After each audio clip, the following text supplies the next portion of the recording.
इस बात में तो कोई दो राय ही नहीं है कि हम सब पैसा बनाना चाहते हैं, मगर ये समरी जो है ये बड़ी जादू की समरी लगी मुझे तो। समरी का टाइटल है the psychology of money, timeless lessons on wealth, grid and happiness, जिसे लिखा है मॉर्गन हॉसेल ने। जैसा कि समरी का टाइटल है, ये एक्चुअली में टाइमलेस लेसन ही हमें देती है, और केवल मनी की साइकोलॉजी ही नहीं बताती बल्कि और भी कई साइकोलॉजिकल लेसन्स हमें देती है। और at the end of this summary ऐसा लगता है जैसे बहुत कुछ हासिल हो गया हो। तो बगैर कोई बहुत ज्यादा भूमिका बनाए मैं आज की बुक समरी की शुरुआत करता हूं। The psychology of money by Morgan Housel. Morgan Housel एक इन्वेस्टर और ऑथर हैं। मॉर्गन एक investment fund, the collaborative fund के पार्टनर भी हैं, जिसे 14 लोगों ने मिलकर शुरू किया था। उन्होंने वॉल स्ट्रीट जर्नल के लिए भी कई आर्टिकल लिखे थे और वो 3 किताबों के ऑथर भी हैं। तो आइए उनके एक्सपीरियंस और उनकी लिखी इस बुक समरी को शुरू करते हैं। The psychology of money by Morgan Housel. अगर आपको इनमें से कुछ चॉइस दी जाए तो आप क्या चूज करना चाहेंगे? एक खूबसूरत बंगला, या $3 बिलियन, या फिर फ्रीडम, या फिर अच्छी रेपुटेशन? क्या आपको लगता है कि आपने लाइफ में काफी पैसा कमा लिया है? क्या आप जानना चाहते हैं कि 84.5 बिलियन कैसे कमाया जाए? अगर ये सारे सवाल आपके दिमाग में घूमते हैं तो फिर ये बुक समरी को पढ़िए और सुनिए। इसमें आपके हर सवाल का जवाब मिलेगा। तो आइए फिर इस पहले चैप्टर से शुरुआत करते हैं, the greatest show on earth. Author Morgan Housel जब कॉलेज में थे तो पैसे कमाने के लिए वैलेट की जॉब किया करते थे। जहां वो जॉब करते थे वो लॉस एंजल्स का एक आलीशान और महंगा होटल था। एक बार वहां एक गेस्ट आया जो अक्सर उस होटल में आया करता था। वो लड़का एक टेक्नोलॉजी एग्जीक्यूटिव था और काफी तेज दिमाग वाला था। सिर्फ 20 साल की उम्र में ही उसने वाईफाई राउटर के लिए एक की कंपोनेंट डिजाइन करके उसे पेटेंट करवा लिया था। उस यंग मिलेनियर ने कई सारी टेक कंपनीज स्टार्ट की और बाद में उन्हें बेच दिया। वो काफी सक्सेसफुल था, लेकिन पैसे के मामले में वो थोड़ा अनलकी था। वो लड़का जहां भी जाता अपने साथ नोटों की गड्डी रखता था और जो भी उसके साथ बात करता उसे वो ये पैसे दिखाता था। वो शराब पीकर बड़ी बड़ी डींगे मारता था। एक दिन उस आदमी ने गाड़ी पार्क करने वाले गार्ड को बुलाया और उसे कुछ नोट देकर पास वाली दुकान में जाने का ऑर्डर दिया। गार्ड को नोट के बदले दुकान वाले ने $1000 के सोने के सिक्के दिए। उस यंग टेक्नीशियन ने उन गोल्ड कॉइन्स का क्या किया होगा? उसने वो गोल्ड कॉइन्स समुद्र में फेंक दिए। उसने अपने दोस्तों को भी बुला लिया और सबने मिलकर वो कॉइन्स समुद्र में ऐसे फेंक दिए जैसे कोई तालाब में पत्थर फेंकता है। उसके कुछ दिनों बाद एक दिन वो यंग मिलेनियर गलती से एक होटल के लैंप से टकरा गया। मैनेजर ने उसे कहा कि लैंप की कीमत $500 है, तो उस आदमी ने तमाशा खड़ा कर दिया। उसने अपनी जेब से पैसे निकालकर मैनेजर के मुंह पे दे मारे और बोला, ये रहे $5000, अब दोबारा मुझे अपनी शक्ल मत दिखाना। शायद आप सोच रहे होंगे कि ये मात्र एक कहानी है, कोई सच नहीं। आप शायद सोच रहे होंगे कि उस यंग मिलेनियर का क्या हुआ होगा, लेकिन ये स्टोरी एकदम सच है। इस किताब में आप ऐसी ही और कहानियां पढ़ेंगे, लेकिन इस कहानी के लास्ट में यंग मिलेनियर का दिवाला निकल जाता है। उसने कुछ ही सालों में जो कुछ कमाया था वो सब उड़ा दिया। उसके सारे पैसे खत्म हो गए और उसके यार दोस्त भी उसे छोड़कर चले गए। देखा आपने, पैसे से आप सब कुछ खरीद सकते हैं पर अच्छा व्यवहार नहीं खरीद सकते। चलिए कहानी और सुनते हैं। रोनाल्ड रीड एक जैनिटर यानी कि दरबान था। वो एक छोटे से गांव में पैदा हुआ और पला बड़ा था। वो अपने परिवार का पहला ऐसा इंसान था जिसने हाई स्कूल तक पढ़ाई की थी, और उससे भी मजेदार बात यह थी कि वो रोज लोगों से लिफ्ट लेकर स्कूल पहुंचता था। रोनाल्ड एक साधारण जिंदगी जी रहा था। 25 साल उसने एक गैस स्टेशन में गाड़ियां रिपेयर करने का काम किया। उसने जेसी पन्ने में 20 सालों तक फ्लोर की सफाई का काम किया। 38 साल की उम्र में रोनाल्ड ने एक 2 बेडरूम का घर खरीदा। उसने वो घर $12,000 में खरीदा और अपनी पूरी लाइफ उस घर में गुजारी। रोनाल्ड की शादी भी हुई पर कोई बच्चा नहीं हुआ। जब वो 50 का हुआ तो उसकी वाइफ चल बसी थी। उसके पड़ोसी का कहना था कि रोनाल्ड की मनपसंद हॉबी लकड़ियां काटना था। जिस दिन रोनाल्ड ने न्यूज हेडलाइन बनाई वो दिन था उसकी मौत का। ये 2014 की बात थी। वो 92 साल का था। रोनाल्ड रीड के पास $8 मिलियन थे।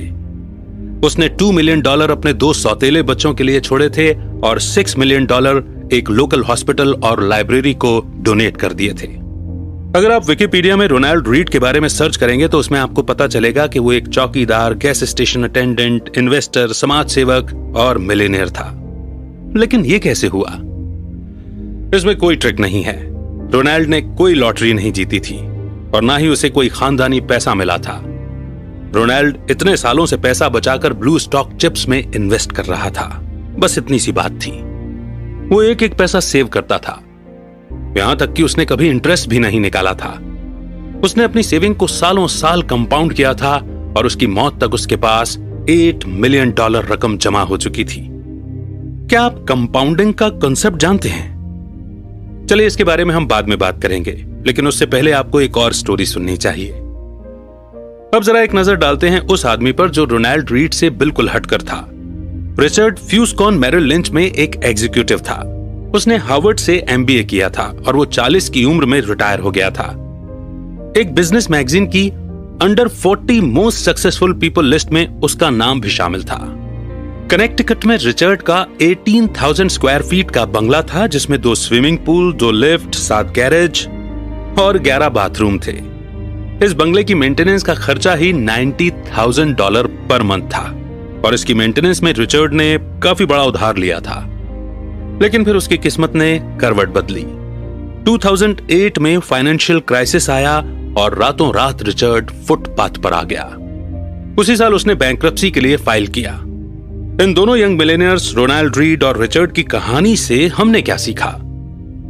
फाइनेंशियल सक्सेस कोई साइंस नहीं है, बल्कि फाइनेंस ही एक ऐसी फील्ड है जहां रोनाल्ड रीड जैसे लोग भी सक्सेस हो सकते हैं। एक हम्बल एजुकेशन और एक्सपीरियंस वाला इंसान सर्जन, आर्किटेक्ट या इंजीनियर नहीं बन सकता, लेकिन फाइनेंस में रोनाल्ड रीड जैसा मामूली आदमी भी काफी बढ़िया अचीवमेंट कर सकता है।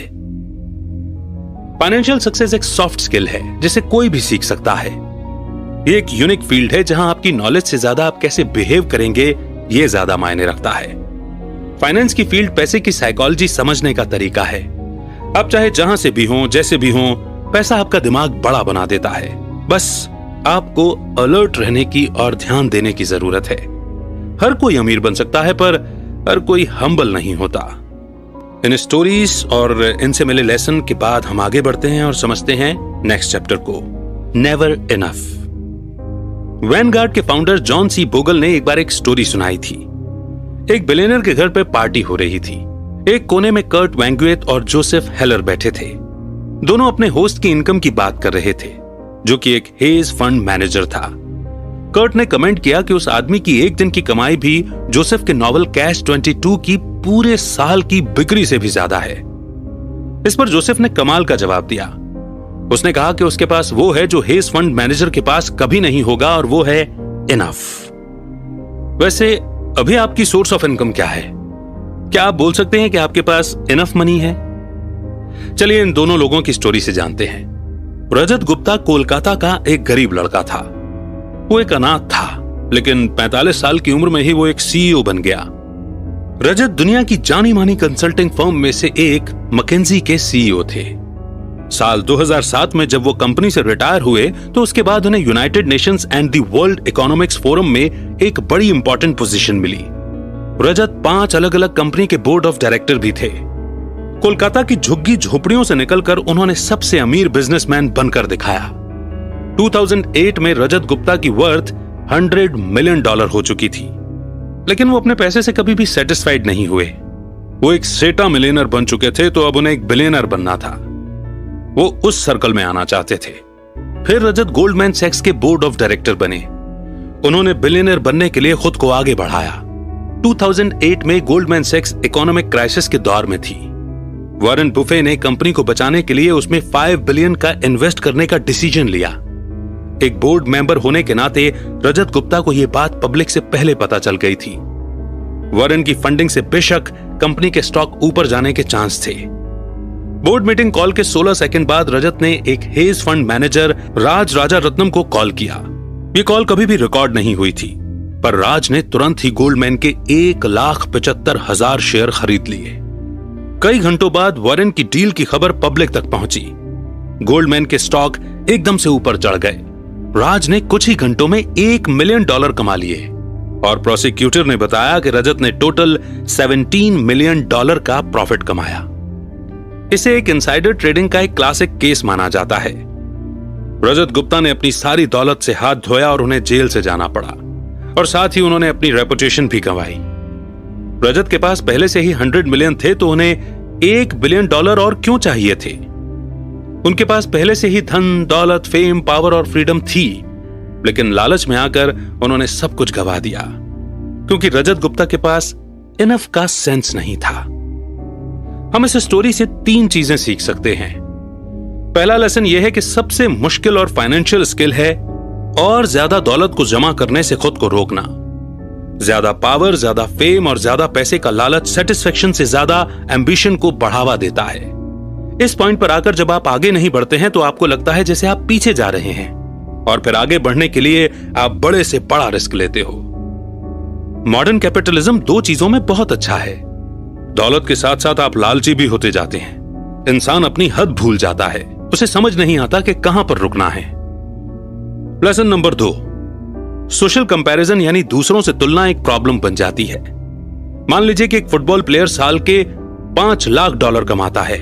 उसके पास पहले से ही काफी पैसा है, पर अगर हम उसकी तुलना माइक ट्राउट से करें, जिसका $430 मिलियन साल के हिसाब से 12 साल का कॉन्ट्रैक्ट है, तो हमें यह प्लेयर उसके सामने एकदम गरीब लगेगा। अब मान लो हेज फंड मैनेजर जो कि $36 मिलियन कमाता है, पर 2018 में top 10 highest paid hedge fund managers कम से कम $340 मिलियन साल के कमाते थे, तो हमें ये 36 मिलियन उसके मुकाबले काफी कम लगेंगे। लेकिन अगर टॉप 10 हेज फंड मैनेजर्स जो साल के $340 मिलियन कमा रहे हैं, वो अपनी तुलना अगर टॉप 5 से करें, तो top 5 hedge fund managers $770 million कमाते हैं। और अगर टॉप 5 खुद की तुलना वॉरेन बुफे से करें, जो कि 2018 में उनसे $3.5 बिलियन ज्यादा अमीर हैं, और अगर वॉरेन बुफे जेफ बेजोस के लेवल पर आना चाहें, जिनकी वर्थ 2018 में $24 बिलियन थी, तो यहां देखा आपने कि सोशल कंपैरिजन की दीवार बहुत ऊंची है, कोई भी इसे छू नहीं सकता। अगर आप भी इस खेल में शामिल हो जाओ कि मैं अपने दोस्तों जितना अमीर होना चाहता हूं, तो आप कभी नहीं जीत सकते, क्योंकि जीतने और पैसा कमाने की कोई लिमिट नहीं है। कोई पॉइंट नहीं जहां आपको इनफ लगे और आप सेटिस्फाइड फील करो। जीतने का एक ही तरीका है कि लड़ो ही मत। मान लो कि आपके पास काफी पैसे हैं, चाहे आपके आसपास के लोग और की चाहत में पागल हुए जा रहे हों। लास वेगास के एक डीलर ने एक बार कहा था कि कैसीनो में जीतने का एक ही तरीका है, घुसते ही बाहर निकल जाओ। सोचो आप एक एग्जीक्यूटिव विलेज की पार्टी में हैं। आप और आपके दोस्त डिस्कस कर रहे हैं कि कौन सबसे अमीर है, किसके पास सबसे बड़ा घर है और कौन सबसे ज्यादा फेमस है और किसे लोग सबसे ज्यादा पसंद करते हैं। लेकिन आप देखेंगे कि विनर कोई भी एक नहीं होगा। जीतेगा वही जो अपने आप से सेटिस्फाइड है, जो एक छोटे से घर में प्यार करने वाली फैमिली के साथ एक हंसी खुशी की एक खुशहाल जिंदगी जी रहा है। लेसन नंबर 3, कुछ चीजें पैसे, फेम और पावर से बढ़कर होती हैं, चाहे आपके पास एक कितना ही ज्यादा क्यों ना हो। ये बातें रजत गुप्ता ने जेल से छूटने के बाद द न्यूयॉर्क टाइम्स के अपने इंटरव्यू में कही थी। उनसे जब पूछा गया कि उन्होंने इस घटना से क्या सीखा, तो वो ये बोले कि किसी भी चीज से ज्यादा अटैचमेंट मत रखो, चाहे वो आपकी रेपुटेशन हो या आपकी अचीवमेंट हो। ये चीजें कोई मैटर नहीं करती। इस हादसे ने मेरी पूरी रेपुटेशन बर्बाद करके रख दी है, लेकिन मैंने अब सीख लिया है कि मुझे इससे भी बहुत ज्यादा अटैचमेंट नहीं रखनी है। रजत गुप्ता खुद को बचाना चाहते थे। वो अपने किए की सफाई दे रहे थे। वो खुद को ही तसल्ली दे रहे थे कि उनकी रेपुटेशन अब उनके लिए और मायने नहीं रखती। लेकिन उनका कहना गलत था। रेपुटेशन बेशकीमती है, फ्रीडम बेशकीमती है, परिवार और दोस्त भी बेशकीमती हैं। लोगों को प्यार करना और बदले में उनका प्यार पाना भी बेशकीमती है। खुशियां बेशकीमती हैं, लेकिन ये सब पाने का एक ही तरीका है, आप अपनी हद समझें। आपको याद रहे कि कब रिस्क लेने हैं और कब इनफ का मतलब इनफ है। और इस इंपॉर्टेंट लर्निंग को सीखने के बाद बढ़ते हैं नेक्स्ट चैप्टर की ओर, कन्फाउंडिंग कंपाउंडिंग। एक फील्ड से सीखी हुई बातें हमें दूसरी फील्ड में काम आती हैं। क्या आपको पता है कि बहुत पहले आइस एज क्यों आया था? ये कुछ उसी तरह है जैसे इन्वेस्टमेंट में कंपाउंडिंग आपके पैसे पर ग्रो करती है। 19वीं सेंचुरी में जाकर साइंटिस्ट इस बात पर अग्री हुए थे कि धरती में कभी आइस एज आया था। इसका सबूत इतने करीब था कि आसानी से नजरअंदाज कर लिया जाता था। धरती में सिर्फ एक ही आइस एज नहीं आया, बल्कि हमारी पृथ्वी ने 5 आइस एज देखे हैं, जिनकी डेट का हम आज एक्यूरेट अंदाजा लगा सकते हैं। क्या आप सोच सकते हैं कि पूरी दुनिया को बर्फ से कवर करने, बर्फ पिघलने और फिर बर्फ से ढकने पर कितनी एनर्जी की जरूरत पड़ेगी? तो यह घटना 5 बार हो चुकी है, लेकिन आइस एज आया ही क्यों? आइस एज के पीछे की वजह क्या है? इसके बारे में बहुत सी थ्योरीज हैं। एक थ्योरी के हिसाब से माउंटेन रेंज में हलचल होने की वजह से क्लाइमेट में चेंज आया। एक दूसरी थ्योरी कहती है कि आइस धरती का नेचुरल वातावरण है जिसमें ज्वालामुखी फटने से बदलाव आया है। हालांकि ये थ्योरी सिर्फ एक आइस एज को एक्सप्लेन करती है, न कि 5 को। 1900 की शुरुआत में एक सर्बियन साइंटिस्ट मिलुतिन मिलानकोविक ने सोलर सिस्टम में धरती की पोजीशन को स्टडी किया और वो इस नतीजे पर पहुंचा कि सूर्य और चंद्रमा की ग्रेविटेशनल ताकत का प्रभाव पृथ्वी की धुरी पर पड़ता है। मिलानकोविक ने कहा कि कई बार ऐसा भी होता है कि पृथ्वी अपनी धुरी पर कुछ ज्यादा ही झुक जाती है, जिससे इसे नॉर्मल से ज्यादा सोलर रेडिएशन मिलता है। पृथ्वी के हेमिस्फीयर में आने वाले बदलाव के चलते बहुत ज्यादा ठंड हो गई, जिससे पूरी पृथ्वी बर्फ की मोटी चादर से ढक गई थी। व्लादिमीर कोपिन, जो कि एक रशियन मीटेरोलॉजिस्ट हैं, उन्होंने इस थ्योरी में एक कंडीशन जोड़ी है। उन्होंने कहा कि एबनॉर्मल टिल्ट की वजह से धरती पर गर्मियों के मौसम में भी ठंड बढ़ गई थी। ये उस तरह की गर्मी थी जिसमें इतनी गर्मी नहीं होती कि पूरी बर्फ को पिघला सके। गर्मियों के बाद भी धरती के कुछ हिस्से बर्फ से ढके रहे, जिससे बर्फ को आने वाली सर्दियों में भी टिके रहने में आसानी हुई। साल दर साल इसी तरह बर्फ के ऊपर बर्फ की परतें जमा होती रहीं, जब तक कि पूरी पृथ्वी बर्फ से ढक नहीं गई और इस तरह आइस एज आया। समझा आपने? कंपाउंडिंग का कॉन्सेप्ट भी कुछ ऐसा ही है। मान लो आपने अपनी एनुअल सैलरी का 10% इंडेक्स फंड में जमा करना शुरू किया और आपकी एनुअल इंटरेस्ट रेट 10% है, तो अगले साल आपके पास आपकी सैलरी का 10% इंटरेस्ट रेट के साथ होगा। फिर आप 2022 तक अपनी सैलरी का 10% जमा करते गए। हर साल आप 10% जोड़ रहे हैं और हर साल आपका 10% इंटरेस्ट रेट भी ग्रो कर रहा है। अगर आप इस पैसे को अगले 10 साल तक नहीं निकालते हैं तो आप मिलियनेयर बन जाएंगे। आइस एज भी धीरे धीरे बर्फ के जमा होने से आया। कंपाउंडिंग ऑफ इंटरेस्ट का मतलब भी यही है, धीरे धीरे पैसा जमा होना। क्या आपको पता है कि वॉरेन बुफे सिर्फ 10 साल की उम्र से ही इन्वेस्ट करते आ रहे थे? उन्होंने कभी भी अपने इंटरेस्ट का पैसा नहीं निकाला। उन्होंने कई सालों तक ये पैसा जमा होने दिया और जब वे 89 के हुए तो उनके पास $84.5 बिलियन था। ये उनके डिसिप्लिन और 8 दशकों के कंपाउंडिंग का नतीजा था। अगर आप कैलकुलेट करें तो वॉरेन बुफे ने अपने 50वें जन्मदिन के बाद ही 84.5 बिलियन कमाया। ये सब कंपाउंडिंग के पावर का कमाल है। इस इक्वेशन के बारे में सोचिए। 8 + 8 + 8 + 8 + 8 + 8 + 8 + 8 + 8 = 72। ये जोड़ है। लेकिन जब आप 8 को 8 से ही 9 बार मल्टीप्लाई करेंगे तो क्या होगा?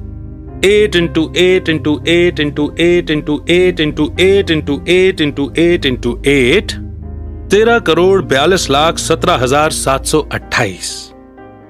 देखा आपने कितना फर्क है? वॉरेन जब 20 या 30 के थे तो वो अपना पैसा यूं ही खर्च नहीं करते थे और उन्होंने 60 या 70 का होने तक इन्वेस्टिंग नहीं छोड़ी। वो लगातार इन्वेस्ट करते गए। उन्होंने 25 सालों तक पैसा जमा किया। वॉरेन की दौलत पर कई सारी किताबें भी लिखी गई हैं। फिर से बता दें कि उनके पास $84.5 बिलियन हैं। उन्होंने 10 साल की उम्र से इन्वेस्ट करना शुरू किया था और 89 का होने तक वे करते ही रहे। अगर कंपाउंडिंग पर सच में कोई किताब लिखी जाए तो उसका नाम होना चाहिए शट अप एंड वेट। अमीर होने और अमीर रहने के बीच का फर्क। तो आइए अब एक और इंपॉर्टेंट चैप्टर समझ लेते हैं, अमीर होने और अमीर रहने के बीच का फर्क। Getting wealthy versus staying wealthy. अमीर बनने के कई तरीके हो सकते हैं, लेकिन अमीर बने रहने का सिर्फ एक ही तरीका है। चलिए तो ये बात हम इन 2 इन्वेस्टर्स की कहानी से सीखते हैं। जेसी लिवरमोर अपने टाइम का बेस्ट स्टॉक ट्रेडर्स में से एक था। वो 1877 में पैदा हुआ था, जब दुनिया को पता भी नहीं था कि ट्रेडर कोई भी बन सकता है। उससे पहले ही उसने खुद को एक ट्रेडर के तौर पर एस्टेब्लिश कर लिया था। 30 साल की उम्र में ही जेसी ने $100 मिलियन कमा लिए थे। 1929 में स्टॉक मार्केट क्रैश हो गई थी, जिसकी वजह से ग्रेट डिप्रेशन आया। उन दिनों चारों तरफ बस यही न्यूज छाई हुई थी। वॉल स्ट्रीट के न जाने कितने ही स्टॉक ट्रेडर्स ने सुसाइड कर लिया था। अक्टूबर 29, 1929 के दिन जेसी का परिवार घर पर उसका इंतजार कर रहा था। उसकी वाइफ और 2 बच्चे दरवाजे पर खड़े होकर उसके आने की राह देख रहे थे और उसकी मदर इन लॉ बेडरूम के अंदर बैठकर रो रही थी। जेसी घर पहुंचा, वो शॉक में था, पर इसलिए नहीं कि उसका दिवालिया निकल चुका था। उसने अपनी वाइफ को पूरी बात बताई। हुआ यूं था कि जेसी ने शर्त लगाई थी कि स्टॉक मार्केट नीचे आएगा और उसका अंदाजा एकदम सही निकला और वो करोड़पति बन गया। उस दिन अक्टूबर 29 को उसने $3 बिलियन पैसे कमाए थे। जब हर कोई ये शर्त लगा रहा था कि स्टॉक के रेट ऊपर जाएंगे, तो उस वक्त जेसी ने भविष्यवाणी कर दी थी कि स्टॉक मार्केट नीचे गिरेगा। बस फिर क्या था, वो शर्त जीत गया और रातों रात बिलियनियर बन गया था। पर अब्राहम जर्मांस्की के साथ कुछ अलग किस्सा हुआ। अब्राहम एक अमीर रियल एस्टेट डेवलपर था। 1920 यानी कि 1920 के दौरान वो मिलियनियर बन चुका था। बाकी ट्रेडर्स की तरह अब्राहम ने भी काफी बड़ी शर्त लगाई थी कि स्टॉक मार्केट ऊपर चढ़ता रहेगा। स्टॉक मार्केट क्रैश के कुछ ही दिनों बाद अब्राहम गायब हो गया था। दरअसल उसने सुसाइड कर लिया था। अब फिर से जेसी लिवरमोर पर आते हैं और उसकी स्टोरी पूरी करते हैं। 1929 की क्रैश के बाद जेसी ओवर कॉन्फिडेंट और अनस्टॉपेबल हो गया। वो एक के बाद एक बड़ी बड़ी शर्तें लगाता चला गया और जीतता गया। जेसी को यूं लगा कि जैसे वो हमेशा ही जीतता रहेगा। लेकिन 1933 में उसने स्टॉक मार्केट में अपना सारा पैसा गंवा दिया। जेसी भी कुछ दिनों के बाद गायब हो गया और उसने खुद की जान ले ली। जो चीज अब्राहम के साथ हुई थी वही 4 साल बाद उसके साथ भी हुई। अब्राहम की तरह वो भी सुसाइड करने पर मजबूर हो गया था। तो यहां समझा आपने, दोनों आदमी अमीर तो बन गए थे पर अपनी अमीरी बरकरार नहीं रख सके। पैसा कमाना एक बात है, पर उसे बनाए रखना अलग चीज है। पैसा कमाने के लिए आपको बाहर निकलना पड़ेगा, रिस्क लेने पड़ेंगे, आपको ऑप्टिमिस्टिक बनना होगा। लेकिन पैसे को बनाए रखने के लिए आपको हम्बल होना पड़ेगा। आपको यह बात याद रखनी होगी कि किसी भी वक्त, किसी भी सेकंड आपकी सारी दौलत छिन सकती है, क्योंकि जिंदगी ऐसी ही है। यहां कब क्या होगा ये कोई नहीं जानता। कभी आप एकदम टॉप पे आएंगे तो कभी एकदम बॉटम पर। पैसे को बनाए रखने के लिए आपको सोच समझकर पैसे का इस्तेमाल करना सीखना होगा। और यह भी एक फैक्ट है कि पैसा मेहनत से कमाया जाता है, पर इसे कमाने में किस्मत का भी बड़ा हाथ होता है। जिंदगी में हमेशा याद रखिए कि सक्सेस हमेशा रहने वाली चीज नहीं है। लाइफ में हार और नाकामयाबियां दोनों मिलेंगी। बीते कल की सक्सेस आने वाले सुनहरे कल की गारंटी नहीं दे सकती है। अब हम वॉरेन बुफे के पास वापस चलते हैं और देखते हैं कि उन्होंने 70 साल से अपनी वेल्थ को कैसे मेंटेन करके रखा हुआ है। उन्होंने अपना पैसा 10 सालों के लिए इन्वेस्ट किया और 1 दशक से भी ज्यादा तक कंपाउंड होने दिया। और 89 की उम्र में उनके पास $84.5 बिलियन थे। वॉरेन को इन्वेस्टिंग आती है। उन्हें पता है कि इन्वेस्टिंग के लिए कौन सी कंपनीज बेस्ट रहेंगी। उन्हें यह भी पता है कि सबसे सस्ते स्टॉक्स कौन से हैं और वो सबसे ज्यादा इफेक्टिव मैनेजर्स को जानते हैं। और इसी तरह से वो एक अमीर आदमी बने। लेकिन ध्यान देने वाली बात है कि वॉरेन ने अपनी वेल्थ कुछ इस तरह से बनाए रखी। वो किसी के बहकावे में नहीं आए। उन्होंने 14 रिसेशंस भी झेल लिए, पर कभी भी घबराकर अपने स्टॉक्स नहीं बेचे। उन्होंने अपनी रेपुटेशन दांव पर नहीं लगाई। उन्होंने खुद को किसी एक स्ट्रेटजी, एक ओपिनियन या एक पासिंग ट्रेड तक ही सीमित नहीं रखा। उन्होंने कभी भी क्विट नहीं किया और ना ही रिटायर हुए। 65 साल के बाद भी वो कंपाउंडिंग करते रहे और इस तरह वॉरेन सरवाइव कर गए। तो कुल मिलाकर के यहां सिर्फ साइकोलॉजी ऑफ मनी की बात नहीं है, psychology of winning, psychology of satisfaction यानी ह्यूमन बिहेवियर भी यहां पर आता है। तो आइए फटाफट कंक्लूजन को समझ लेते हैं और दोहरा लेते हैं इस बुक समरी की लर्निंग को। आपने इस बुक समरी में उस यंग टेक जीनियस की कहानी पढ़ी जिसने $1000 गोल्ड कॉइन्स को समुद्र में फेंक दिए थे। आपने इस बुक समरी में रोनाल्ड रीड की कहानी भी पढ़ी जिसने एक मामूली सा चौकीदार होने के बावजूद $8 मिलियन डोनेट कर दिए थे। आपने हार्वर्ड MBA ग्रेजुएट और रियल एस्टेट इन्वेस्टर रिचर्ड के बारे में भी पढ़ा जिसने 2008 की क्राइसिस में सब कुछ गंवा दिया था। और आपने इस किताब में रजत गुप्ता की भी कहानी पढ़ी जिसके पास $100 मिलियन होने के बावजूद उसे $1 बिलियन और चाहिए थे। इस बुक में आपने जेसी लिवरमोर और अब्राहम जर्मांस्की की कहानी भी सुनी। इनमें से एक दिन के $3 बिलियन कमाता था, जबकि दूसरा अपना सारा पैसा गंवा बैठा था। बाद में दोनों लोगों ने सुसाइड कर लिया था। और आखिर में आपने इस बुक में वॉरेन बुफे के बारे में भी पढ़ा। तो इन सारे लोगों में आप किनके जैसा बनना चाहेंगे? ये बुक समरी हमें याद दिलाती है कि जिंदगी में रेपुटेशन, फ्रीडम, फैमिली, प्यार और खुशी ही सबसे कीमती चीजें हैं, जो पैसे, पावर और फेम से कहीं बढ़कर हैं। ये समरी ये भी याद दिलाती है कि दुनिया गोल है और हार और जीत जिंदगी का एक हिस्सा है। कभी हमारे पास सब कुछ होता है और कभी कुछ भी नहीं। अमीर बनने के कई सारे तरीके हैं, पर अपनी अमीरी बरकरार रखने का सिर्फ एक तरीका है। इसीलिए हम्बल बने, पैसे की वैल्यू समझें और जो आपके पास है उसमें खुश रहना सीखें। जिनसे आप बेहद प्यार करते हैं उनके साथ वक्त गुजारना सीखें, क्योंकि परिवार और सच्चे दोस्त ही इंसान का सबसे बड़ा खजाना होते हैं। तो उम्मीद करते हैं कि ये बुक समरी हमारे जहन पर, हमारे दिलो दिमाग पर एक पॉजिटिव असर डालेगी और आपको जरूर पसंद आई होगी। कितनी अच्छी लगी आपको ये बुक समरी? आपने इस बुक समरी से स्पेशली क्या सीखा? कमेंट सेक्शन में जरूर लिखें।